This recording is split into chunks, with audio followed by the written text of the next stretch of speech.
Tabe, jumpa lagi dengan saya di Negara Bijaksana, channel yang membahas sebuah persoalan populer di Indonesia secara bijaksana dan dijamin dengan pemikiran terbaru.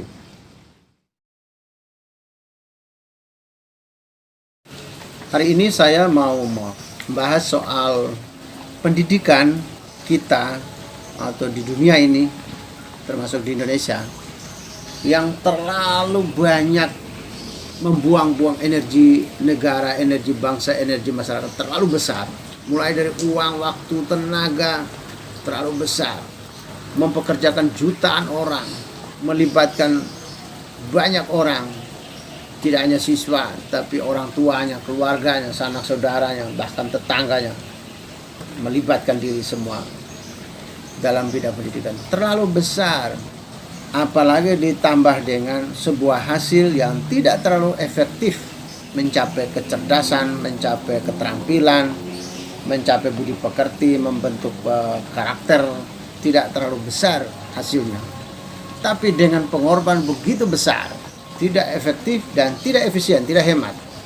Kita harus memberi atau mengadakan sebuah sistem yang menghasilkan sesuatu yang besar, hebat, melahirkan anak-anak hebat, tetapi dengan pengorbanan sekecil-kecilnya, pengorbanan waktu, pengorbanan tenaga, pengorbanan uang, sekecil-kecilnya. Kita di Indonesia terlalu besar.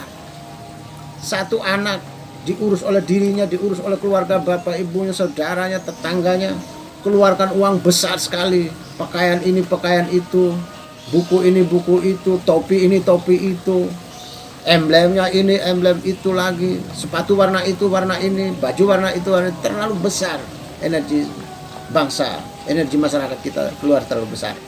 Apakah tidak ada sistem yang murah, yang hemat tenaga, hemat energi, tetapi dengan menghasilkan anak-anak hebat? Apakah tidak ada? Saya kira bukan tidak ada, tapi kita malas. Kita kecenderungannya mempertahankan yang ada tanpa harus berpikir banyak tentang ini nih, sejauh mana efektivitasnya, sejauh mana efisiensinya. Kita tidak terlalu berpikir seperti itu. Seolah-olah bahwa makin banyak pengeluaran, makin banyak uang yang keluar besar, makin banyak tenaga kerja keras, makin banyak waktu yang dibuang-buang, itu dianggap semakin baik. Tidak, ternyata tidak. Saya ambil contoh, ada beberapa ilustrasi ya. Sudah ada bukti orang atau sistem yang memperlakukan sangat hemat waktu, tenaga, dan energi, tetapi hasil sangat besar.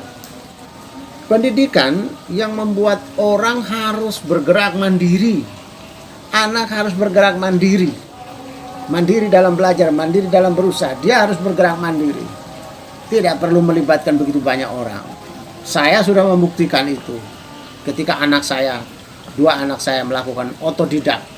Tidak terlalu banyak waktu, tenaga yang terbuang, dengan hasil yang bagus. Adanya COVID ini, orang berteriak cepat COVID berlalu, bosan di rumah, pusing mengurus anak, maunya serahkan ke guru. Dianggap yang seperti ini tidak normal.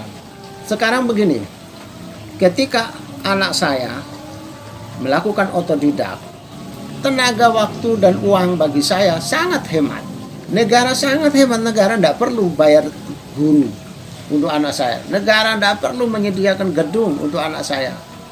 Keluarga saya tidak perlu bersusah payah untuk antar jemput anak saya, untuk mengurus PR-nya, macam-macam, tidak perlu. Hanya anak itu sendiri yang berjuang, dan terbukti bisa. Saya membuktikan itu sendiri. Begitu banyak orang di dunia ini seperti saya, atau lebih dari saya ada.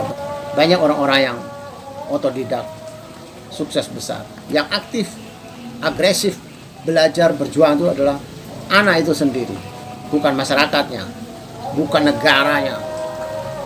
Kita lihat lagi ilustrasi lainnya. Anda tahu di dalam belajar bahasa Inggris itu ada yang namanya TOEFL, IELTS, TOEIC. TOEFL itu Test of English Foreign Language, bahasa Inggris untuk luar negeri. IELTS, International English Language Test System. Jadi sistem tes bahasa Inggris untuk internasional. Anda belajar di mana? Tidak ada yang memaksa orang harus belajar TOEFL, harus belajar IELTS, harus belajar TOEIC. Tidak ada yang paksa. Hanya ada tesnya saja. Tapi tidak ada proses. Kalau anak mau kuliah di luar negeri, di Amerika atau di Eropa atau Australia, orang tidak pernah menyediakan kelas belajar TOEFL. Tidak ada, tidak mewajibkannya. Kau mau belajar bagaimana, kau mau belajar di mana, mau belajar kapan, belajar dengan cara apa, itu urusanmu. Orang tidak mengurus. Orang hanya tahu kalau kamu mau masuk sini, tunjukkan dulu skor, nilaimu TOEFL, nilai IELTS-mu, nilai TOEIC-mu mana. Maka lembaga itu menyediakan tes. Orang masuk tes. Kalau dia skornya memenuhi syarat, nilai memenuhi syarat, dia diterima. Kalau nilainya tidak memenuhi syarat, dia tidak diterima. Nah, banyak orang yang sukses. Belajarnya di mana? Ya nggak ada. Tidak ada yang suruh belajar. Tidak ada yang memaksa kamu belajar.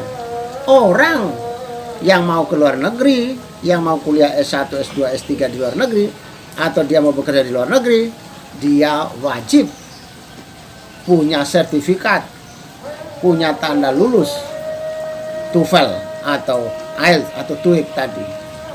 Jadi orang tidak sibuk belajar TOEFL, tidak sibuk. Orang itu sendiri yang menyibukkan diri, bukan masyarakat, bukan negara, bukan universitas yang menyibukkan diri. Si pembelajar itu sendiri yang menyibukkan dirinya untuk belajar. Di dalam pendidikan, di dalam sekolah, mestinya supaya hemat, negara itu cukup menyediakan ujian. Nggak usah hiruk-pikuk dengan proses pembelajaran. Biarkan warga negara, setiap orang berjuang sendiri. Tapi kalau kau mau dapat ijazah, kau dites di sini dulu. Jadi pemerintah menyediakan alat tesnya.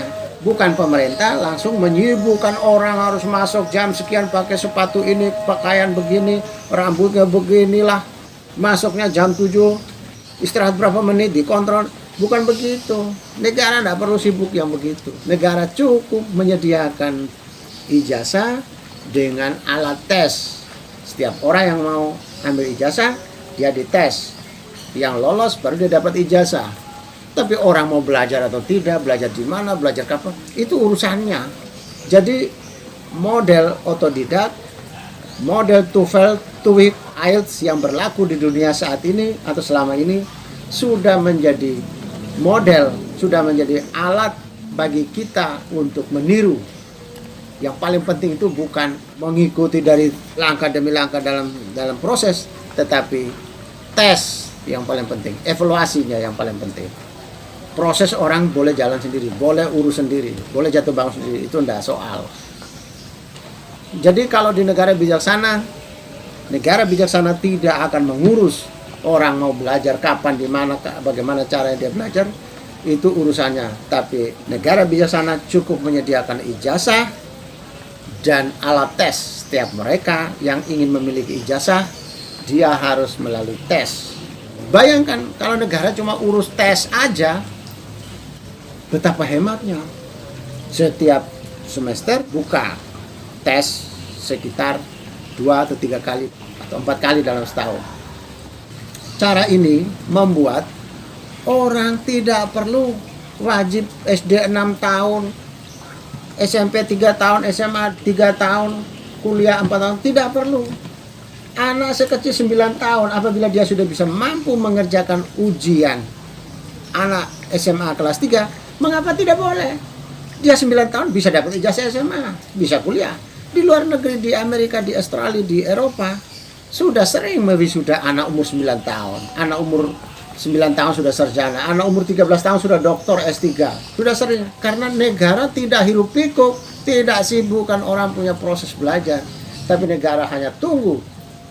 Kau mau dapat ijazah, sini dites. Kalau kau lolos, umur berapapun kau masuk. Makanya silakan buka itu Google.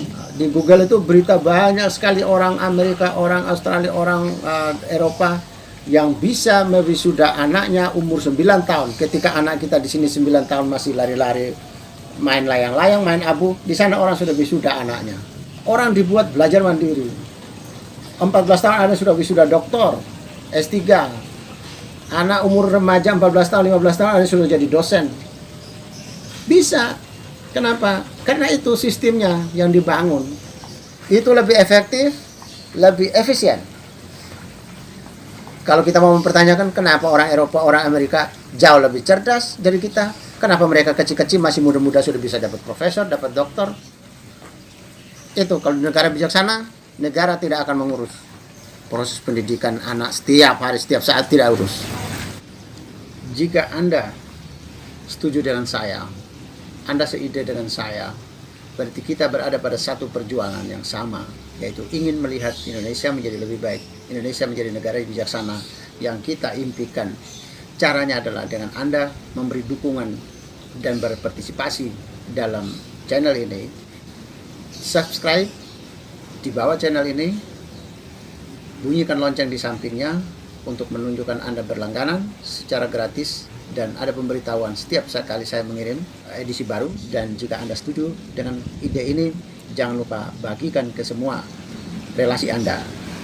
Terima kasih.